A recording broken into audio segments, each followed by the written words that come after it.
Jembatan. Yang tempat tinggal kita apa? Rumah. Apalagi? Industri. Dan lain-lain. Nah, sekarang kita masuk tentang penampakan alam, daratan, dan perairan. Ya, kita lihat video dulu ya. Untuk lebih jelasnya lagi, silakan anak-anak mendengarkan dan melihat video berikut. Cuaca hari ini cerah banget ya, langit biru, udaranya juga sejuk, senang banget rasanya. Iya, benar banget, alam kita memang indah ya. Alam itu apa sih? Jadi, lingkungan itu terbagi menjadi kenampakan alam dan kenampakan buatan. Kenampakan alam sendiri adalah segala sesuatu yang terbentuk secara alami tanpa ada campuran tangan manusia. Pantai yang landai dan gunung yang menjulang merupakan contoh dari kenampakan alam. Oh, jadi pantai dan gunung termasuk kenampakan alam. Apakah ada lagi? Ada banyak. Kenampakan alam terbagi menjadi dua jenis, daratan dan perairan. Kenampakan alam daratan adalah semua kenampakan alam yang bisa kita temui di darat dan tidak digenangi air. Sedangkan kenampakan alam perairan merupakan daerah daratan yang digenangi air. Contoh penampakan alam daratan ada bukit, pegunungan, lembah, tanjung, dan pantai. Bukit merupakan permukaan tanah yang lebih tinggi dibandingkan daerah di sekitarnya. Gunung merupakan daratan yang lebih tinggi dari bukit. Lembah merupakan tempat landai di kaki gunung. Pantai adalah tempat di tepi laut yang memiliki banyak pasir. Dan tanjung adalah daratan yang memanjang ke laut. Kalau kenampakan alam perairan, namanya apa saja? Kenampakan alam perairan di lingkungan sekitar kita juga banyak. Contohnya ada sungai, danau, rawa, teluk, selat, dan laut. Sungai adalah wilayah yang memanjang dan dialiri air terus-menerus. Dari video yang sudah ditampilkan tadi, sudah bisa dipahami perbedaan antara kenampakan alam dan buatan. Sudah bisa dipahami belum? Sudah bisa dipahami? Sekarang aku tanya ya, kenampakan alam itu dibagi menjadi berapa? Apa saja? Ada kenampakan daratan dan kenampakan perairan. Sekarang coba angkat tangan siapa yang bisa jawab contoh dari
Sip.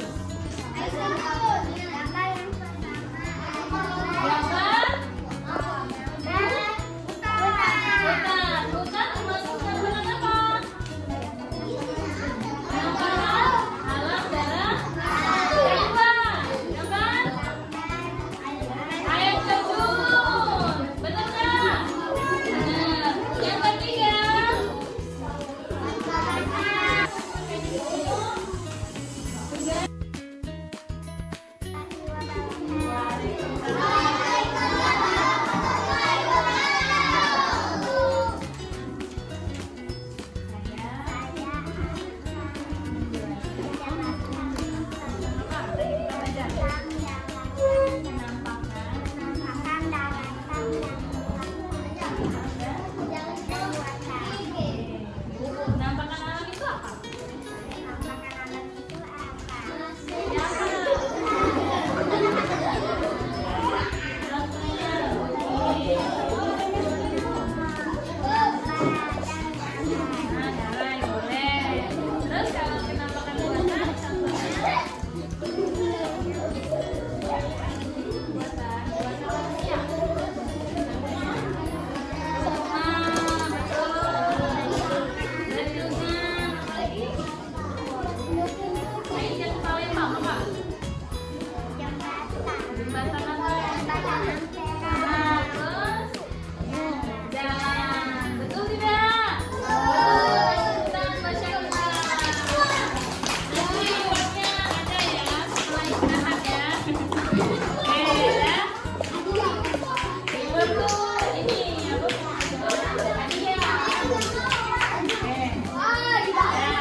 Ada baiknya kita mengucapkan hamdalah. Allah.